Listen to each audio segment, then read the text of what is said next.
about the Middle East Institute so they understand a little bit of the background. You mentioned you testify in Washington.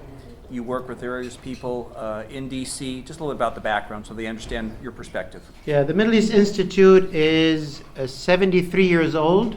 It's a non-profit, nonpartisan educational and policy institution in Washington, D.C.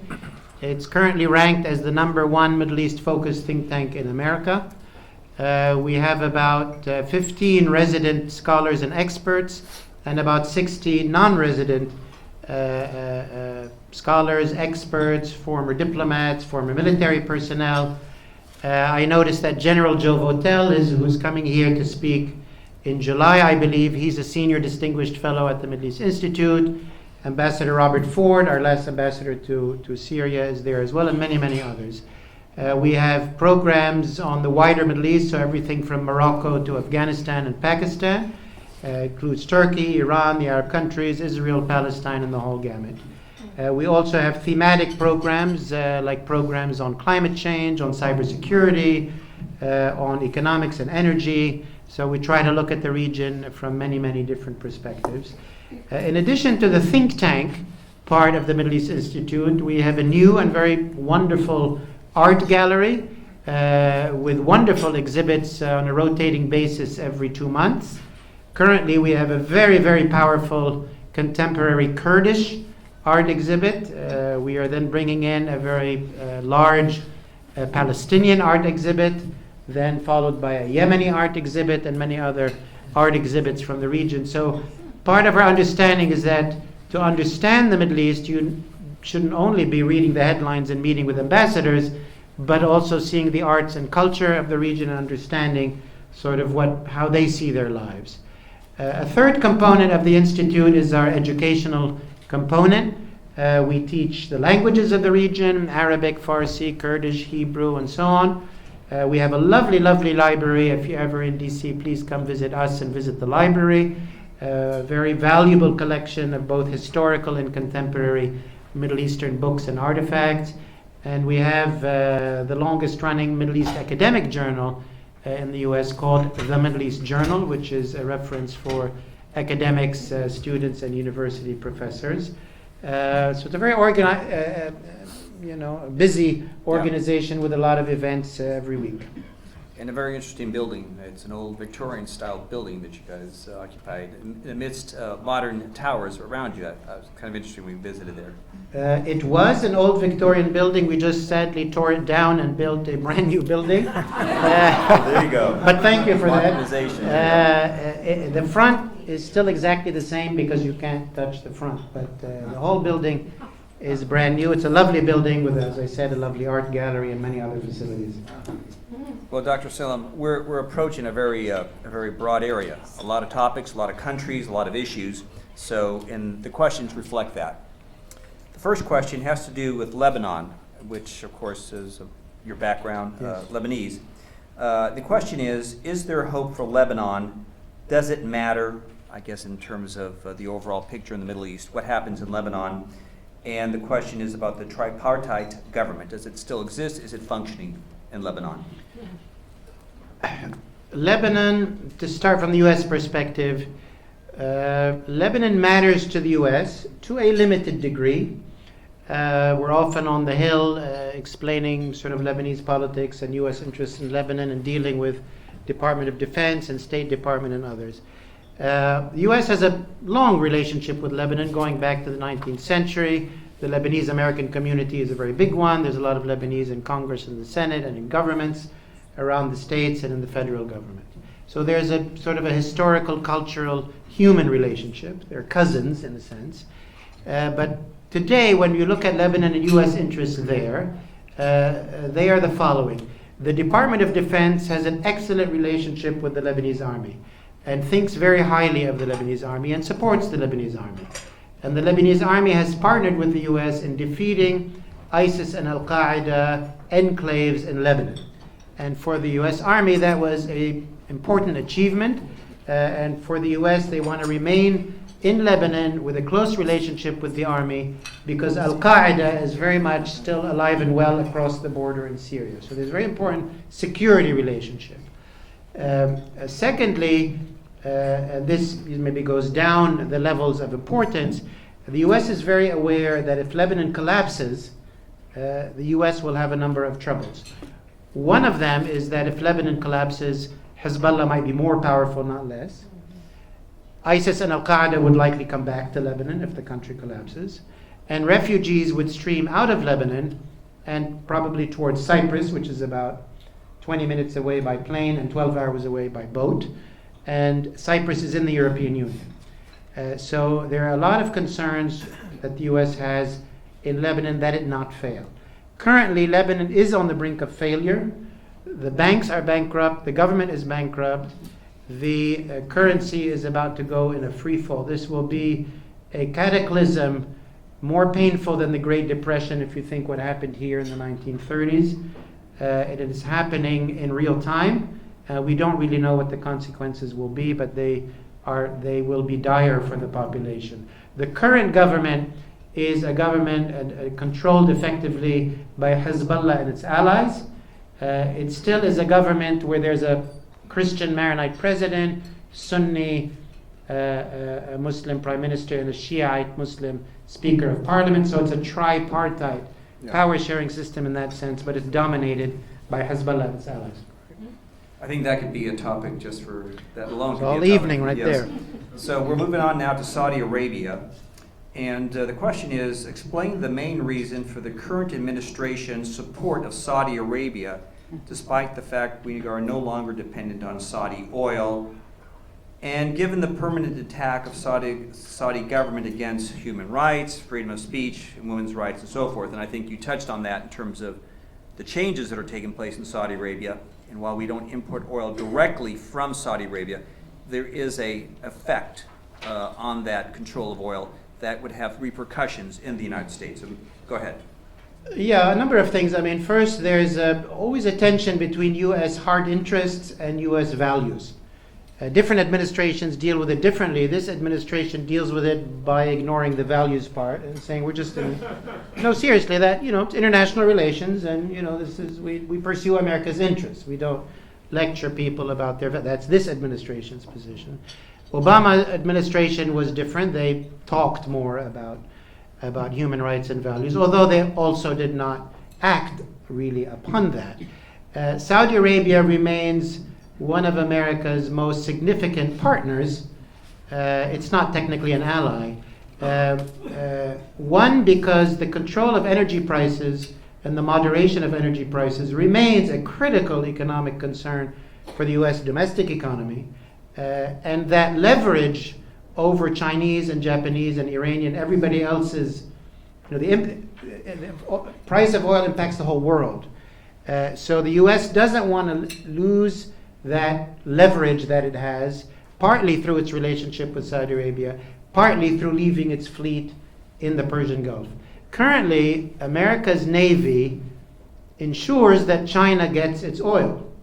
The oil going through that we protect goes to China. And Trump has said, why are we protecting that oil? The Chinese and the Japanese should be paying for it because they consume it. But the strategic consideration among strategic thinkers in the U.S. is that if the U.S. Navy leaves and we give it over to another power, whether it's Iran or China, that power will control the global economy, and that's not something the U.S. wants. Currently, what's going on in Saudi Arabia is very dramatic, both in the negative and in the positive. You have the rise of a young crown prince, very headstrong. He has centralized power of the royal family in his hands, which is unprecedented. He has acted fiercely against the business community, and as you remember, put a lot of them in the Ritz-Carlton, and many of them are out of the Ritz-Carlton but still have ankle bracelets. And he's moved against dissidents or opponents of all kinds inside the kingdom, basically saying, I'm the ruler, and there's no sort of dissent or opposition. The side that is also very, very important is that Mohammed bin Salman, this crown prince, has taken a very, very difficult and dangerous step, moving against the Islamic radicals of Saudi Arabia. And the Saudi kingdom was built on an alliance between the Al Saud and the Al-Wahhab or the Wahhabi movement. That's the legitimacy historically of this state. And Mohammed bin Salman is the first to say, forget that, I'm going to move in a completely different direction. So he's locked up a lot of these people in jail. He's also locked up a lot of liberals. But indeed, he has instituted a cultural revolution inside Saudi Arabia. I know many Saudi friends of mine who never believed they would see the day in Saudi Arabia where the streets were free, where there were concerts, men and women, living normally in restaurants and shows and cinemas opening. It's unbelievable what's happened in Saudi Arabia at the cultural and social level. He is also trying to jumpstart and diversify the Saudi economy. You may have heard of Vision 2030.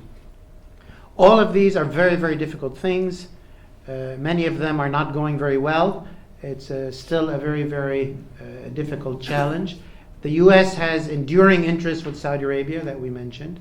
I had also mentioned how they control supply of the U.S. dollar and keep the dollar to be the main global currency because of, keeping the oil economy in dollars, and they purchase tens of billions of things from the U.S. So they're a very important partner.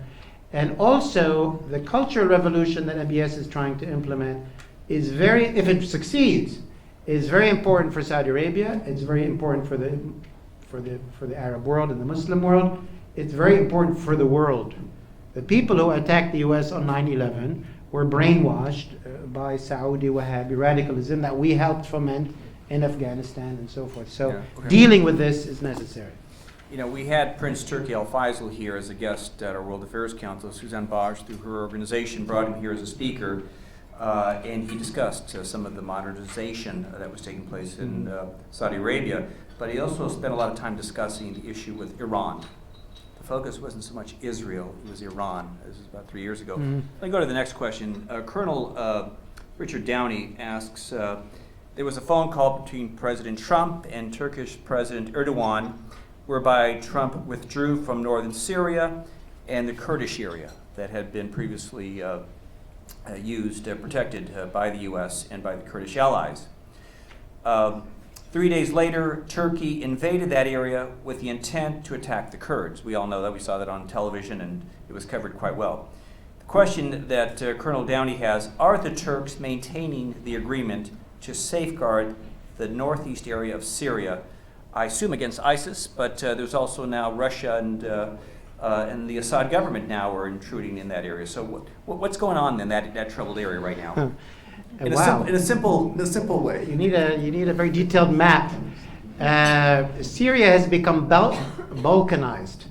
Everybody has a piece of Syria. President Trump wanted to leave, but didn't leave. So we still have troops in northeastern Syria. He did give a green light to Turkey to invade a ribbon or a buffer zone on the Turkish-Syrian border to push back the Kurdish forces away from the Turkish border, which was Erdogan's main concern, and in Erdogan's appeal to his people to try to bring some of the Syrian refugees out of the cities of Istanbul and Ankara and so on and put them in this buffer zone. He's having his own electoral problems and political problems at home, so he needed to give something to his base, and that was part of it. So the Turks currently control a disjointed buffer zone on the northern border of Syria. That currently is fairly static. The Americans are behind that buffer zone and are still cooperating with some of the Kurdish forces. The Kurdish forces have opened up relations with the Assad regime and their Russian and Iranian backers and allowed some of the Assad regime forces to come back into parts of their area. So it's a rather complicated map. But what's really at play right now, and where we're seeing the most horrific humanitarian suffering of the 21st century, is the Syrian, backed by Russia and Iran, attack on the province of Idlib, which is the northwest. Turkey is in that area, and the Assad regime wants to take it back. There are 3 million civilians there. 1 million are already on a forced march. It's in the middle of winter. There are no supplies. It's absolutely horrific.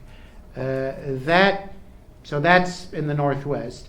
We are also in the southeast on the border with Iraq, trying to prevent Iran from having open access from Tehran all the way through Damascus to Beirut. So we have a small base there, an area called Tanf. And then Israel has an area sort of influence near its border. So it's a real patchwork. I expect in Syria that over time the Syrian regime will take back all of Syria with support from Russia and Iran. I expect that we will leave at some point. Hard to say exactly when. But Syria will not stabilize because this is a government, although it will win by force of arms, has no legitimacy and has no sustainability. It also has no economic present or economic future. It's a completely shattered country. So I think Syria is going to be effectively a failed state for the foreseeable future. Well, that's not too optimistic, but you mentioned failed states is where the window of opportunity for the terrorist state. So do you foresee a resurgence of ISIS? ISIS is already, it's present in Syria. It has not been expunged from Syria. It's reorganizing. It's come back many times in the recent past. It knows how to bide its time and how to go underground and to sort of retreat to desert areas and then look for an opportunity to come back. Al-Qaeda is very, very present in the northwest. It is not underground and it's not hiding. It's not clear if Syria and the Russians and the Iranians succeed in their push in Idlib, where will these Al-Qaeda fighters, tens of thousands of them, end up? That's why the US wants to keep a presence in Lebanon. That's why Turkey's very concerned. Where will these guys end up, or will they move and merge with ISIS or other terrorist groups? Certainly, because a Sunni majority in Syria is not satisfied and will not be, there will be a fringe which will always be or will be vulnerable to be sympathetic to Al-Qaeda and ISIS. Thank you for that answer, Dr. Salem. Let's turn to Israel-Palestine. The question is, to what degree would a two-state solution between Israel and Palestine lead to peace in the Middle East? And I guess the question perhaps should be, what's the likelihood? First of all, the likelihood is very, very low. There's no real constituency in Israel for a two-state solution. The map has been so transformed that the geography hardly allows anymore an actual two-state solution. The map that the Trump administration proposed as the deal involves annexation of all the core settlements, which was even part of previous proposals, which are near the 67 border and so on. Maybe you could say manageable. But it also includes the annexation of all fringe settlements, all of them, with no exception, that there will be no removal of not one Israeli settler or Israeli settlement. And the settlement strategy, the geography has been to create spokes of settlements such that if there were to be a settlement, there would be no contiguous West Bank territory for the Palestinians. That is the current map that the Trump administration is saying is the deal of the century.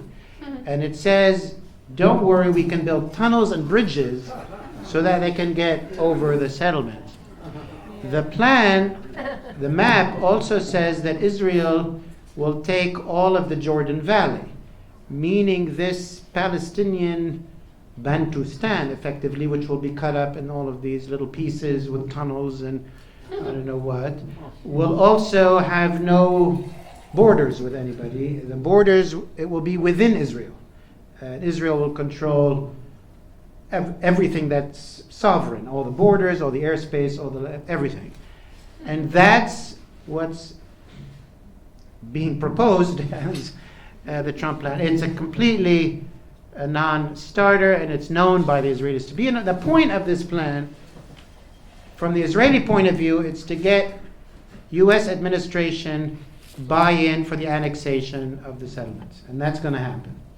The U.S. already legitimized Israel's annexation of the Syrian Golan Heights.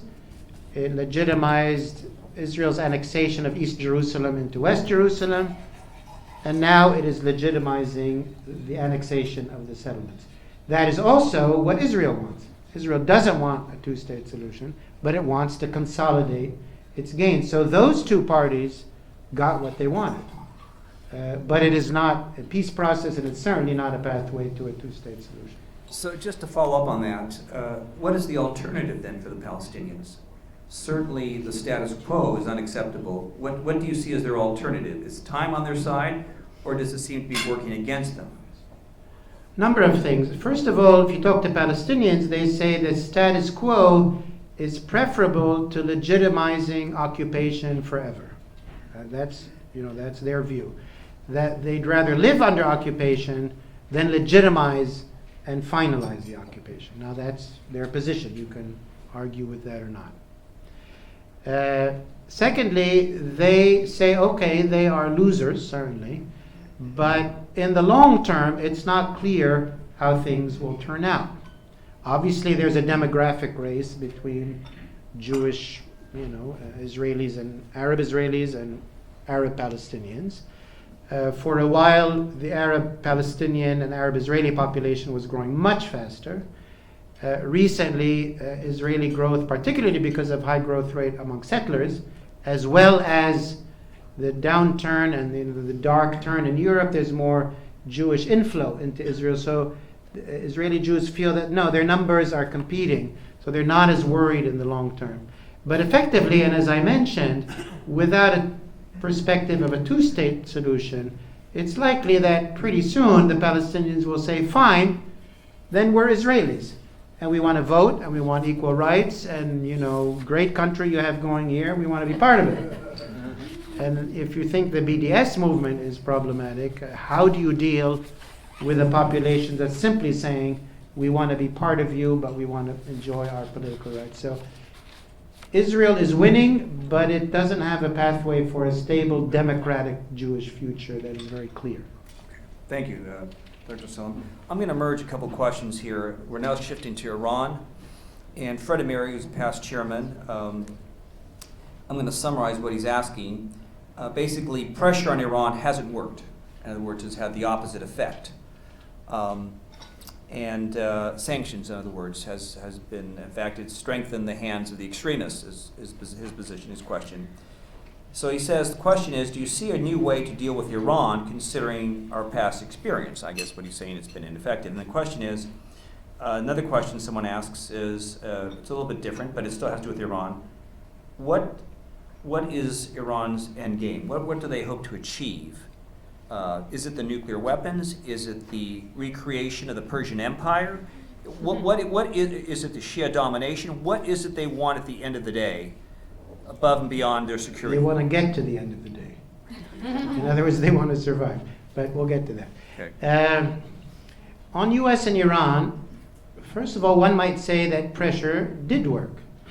The JCPOA was the result of intense global pressure on Iran to acknowledge a secret nuclear program, to come to the negotiating table, and to make fairly serious and painful concessions on an existential weapon system that would have protected them forever. It was no small feat, and it worked because of pressure. Now the problem with the JCPOA is what it was limited to and what it was followed by. The fact of the matter is, it's true, Iran pocketed the JCPOA, abided by the JCPOA, but then doubled down on intervention in the Middle East and arming militias and all of that. So it didn't violate the JCPOA, but it did something else. It's a little bit like Israel and the Camp David Accords. The Camp David Agreement with Egypt, which was a very important thing in itself, was intended to moderate Israeli behavior and lead to talks with the Palestinians, a two-state solution, and peace with the Arab and Muslim world. Israel pocketed the peace with Egypt and tripled down on its settlement policy in the West Bank. So, negotiation is a long-term thing. The U.S. goes, changes every 4 years, so it is difficult. But no, I would say Iran is not immune to pressure and is not immune to negotiation. Is it easy? No. Is it complicated? Yes. But it is possible, to my mind. The alternatives And I would say basically that in 2021, the US should attempt a serious negotiation with Iran with very tough conditions, basically that they begin behaving like a normal state, withdraw militias, stop the nuclear program, limit the ballistic missiles, all of that. Now, there's a shot that that could work. If it worked, great. Great for the Middle East and for the world and so on. Maybe not great for Iranians who have to deal with the Islamic Republic. But I don't think the US should be determining what happens inside Iran. I think that's Iran business of Iranians. The alternative policies are, which are viable if negotiation doesn't succeed. One policy that hawks like is, well, okay, then continued isolation, which is like North Korea, Cuba. Keep it weak, keep it contained, keep it isolated. The strategy that Obama tried, and maybe a Democratic administration would try, would be go back to the JCPOA, try to encourage pragmatists and moderates, while keeping in mind that the Iranian public, particularly the young people, are not very supportive of this, the whole Islamic Republic line. Now we're driving them more into the hands of the regime, but that young generation wants change from their government. So that could be a potential ally in the long term. What does the Iranian regime want? It does. I mean, it's more driven by its paranoias and by its security concerns. Yes, it is born as an Islamic revolutionary jihadist republic. So yes, it has a presence in Lebanon, Hezbollah. That is all the case. But their security perspective, and I've visited Tehran a number of times, I meet with Iranian officials very frequently, they are deeply paranoid, and their paranoia from their perspective is not terribly unjustified. They look at the world and they say, well, the Islamic Revolution was born, Iraq immediately invaded Iran, the entire Arab world supported Iraq, the US supported Iraq, the Soviet Union supported Iraq, and they had to fight for their lives. So in a little bit like the Israelis, they're convinced that the whole world hates them and that they want them, So they are a weak nation. They are convinced that the U.S. wants regime change in Iran, and their mode of defense is forward, aggressive, asymmetric warfare, which means they have Hezbollahs, they have militias, they have terrorist networks to keep America and Israel on their toes. So they don't, to my mind, have a long-term strategy. Yes, they dream of taking over Mecca, or they have, but they're driven by regime security, national security. That's really what drives them, and maintaining their economic monopolies, especially the Revolutionary Guards, making their money and doing their business. Thank you, Dr. Salem. The next question relates to Iran, but I think it's the broader issue about the conflict between Saudi Arabia and its allies, and Iran and its allies. You touched on that. So a couple questions. One from Hassan Nouri here, who spoke to us in the past on Afghanistan. But the question is, to what extent, and I'll merge that. So here we have the conflict, the ideological conflict, the geopolitical conflict between these two nations and their allies. What impact does that have on the stability with the rest of the Middle East? You touched on that, but specifically with Syria, Iraq. In other words, if that conflict, someone says, why don't we make peace between Saudi Arabia and Iran? Will that solve some of the other issues? Well, first of all, the conflict is really not between Saudi Arabia and Iran. It's between Iran and the US. Iran is not afraid of Saudi Arabia. Iran has no reason to be actually afraid. Saudi Arabia has no capacity to really hurt Iran. Saudi Arabia is afraid of Iran, but Iran is not afraid of Saudi Arabia. Iran is mortally afraid of the United States, and hence it's very worried about America's partners and allies. It's very worried about Israel, which it sees as a proxy of the US, worried about Saudi Arabia as a US ally. So that's why it's misleading to say, oh, it's those Saudis and Iranians at war. That's not the real dynamic. That's why if there were a deal, I don't want to call it peace, whatever you could, between the US and Iran, if Iran's security was stabilized and assured, as it were, from external aggression, that would enable it to de-escalate and begin letting down its guard, and that then might enable a de-escalation and thaw. The U.S. holds those cards, not Saudi Arabia. Now, the dynamic that started in 1979, Saudi Arabia has a lot to do with that, because Saudi Arabia is the home of Mecca and Medina. Saudi Arabia controls messaging for the Sunni Islamic world around the world. And in 1979, the Saudi government decided to go all in on radicalization of Sunni Islamism. And it regrets it now. We went all in. We regret it now. And the Iranians went all in. They don't regret it. So it's very important that the US and Iran get their relationship straight. If they do, then you can get Saudi Arabia and Iran to begin to talk to each other and stabilize it. That would calm Iraq, calm Syria, calm Lebanon, calm Bahrain, calm Yemen, calm the Persian Gulf itself, have a very good impact on Afghanistan. Okay, so I'm put you on the spot here. The agreement that you call the JCPOA, were you in favor of it or not? Yes, I was in favor of it. Okay. For the following reasons. One, it did take the nuclear issue off the table for basically at least 15 years, which in the Middle East or anywhere is a lifetime. It did not preclude that you could put additional pressure at the end of that and try to come up with extensions. Didn't preclude that. That wasn't necessarily a problem. We mustn't forget that when Obama took office, Israel really was about to begin bombing raids on Iran, and it threatened to do so. And so the Obama administration indeed panicked that either the U.S. would have to go to war with Iran, because if Israel went to war, then the U.S. has to go to war with Iran, or we have to find a resolution to the nuclear weapon issue. Now, some fault the Obama administration for many things. It didn't put other things on the table. They say it would be too difficult. They said, let's do this first, let's do other things later. Not an unreasonable position. I fault the Obama administration for something else, which is their inaction in Syria as the Assad regime and Iran and Russia tested the global norms on genocide, and the U.S. didn't even flinch. Yeah. And the U.S. a little bit said, well, don't kill them with chemical weapons. You know, that's just not nice.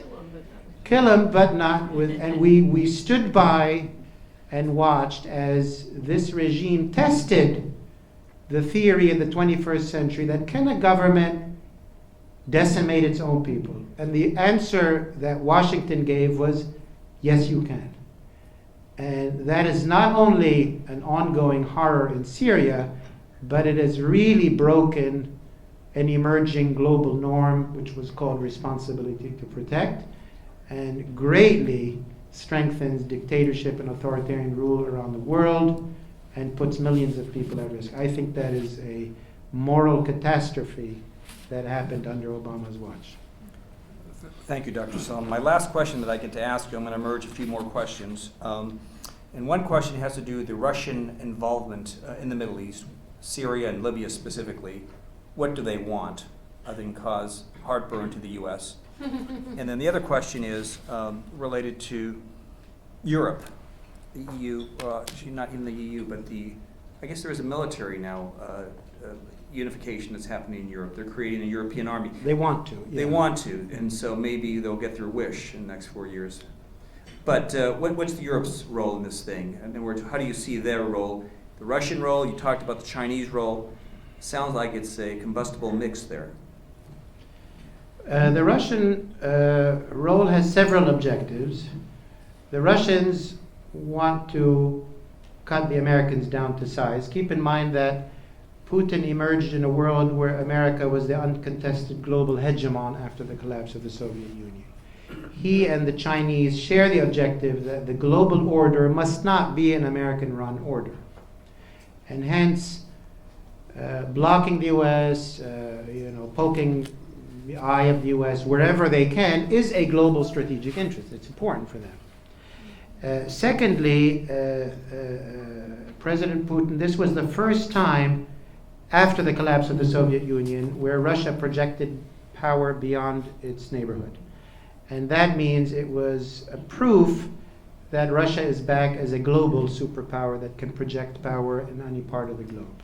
So that was very important for him as well, to be taken seriously as a global power. Thirdly, he also wants to use his presence in the Middle East in negotiations and bargainings over other issues. He wants sanctions lifted off of Russia because of Crimea and the Ukraine. And if he can use Syria and pressure of refugees and other things that the US wants or Europe wants in order to get sanctions lifted, that's great leverage as well. Also, he intervened in Syria to protect the principle that the people cannot determine the fate of their governments, that people may not revolt. His mortal fear, which was close to him in the Ukraine, and he tasted a bit of it in protests in Moscow and St. Petersburg, is that at some point the Russian people will rise up against him. It's a Chinese fear as well, going back to Tiananmen.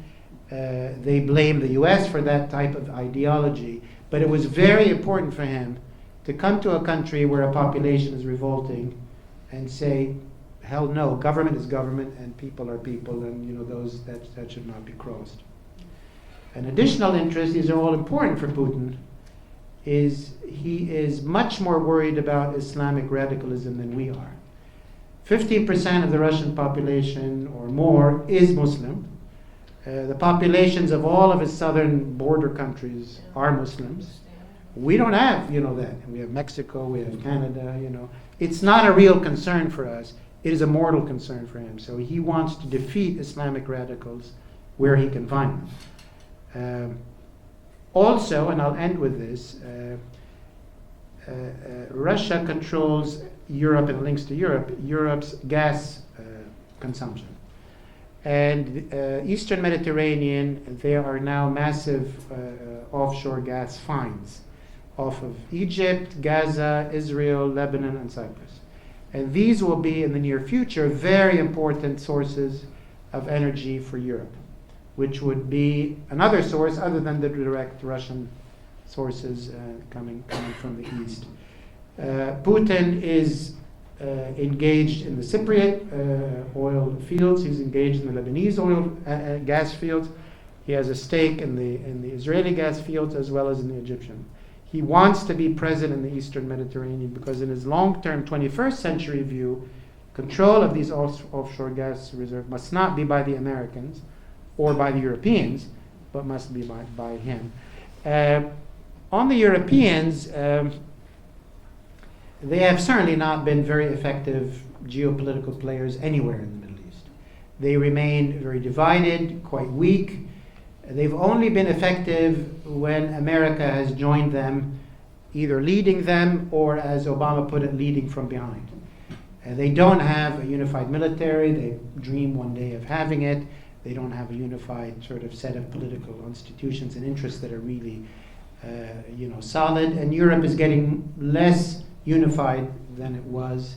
It is not even able to manage Libya, which is its very near neighbor. So the EU has been a player in aid, has been a player in economic investment, is an important trading partner, but it's maybe the 8th player in terms of geopolitics after the US, Russia, China, Turkey, Iran, Saudi Arabia, UAE, Qatar, then Europe. Okay. Join me in thanking Dr. Salem for this excellent presentation. Thanks a lot. Thanks for having me. For you here from Orange County, just a little something. And it's orange. Yes, what a coincidence. We're not very creative. Orange. If you look at our logo, you will see, everything is orange. Thank you so much, sir. Thank you, Nora. We Thank really you. appreciate Thank it.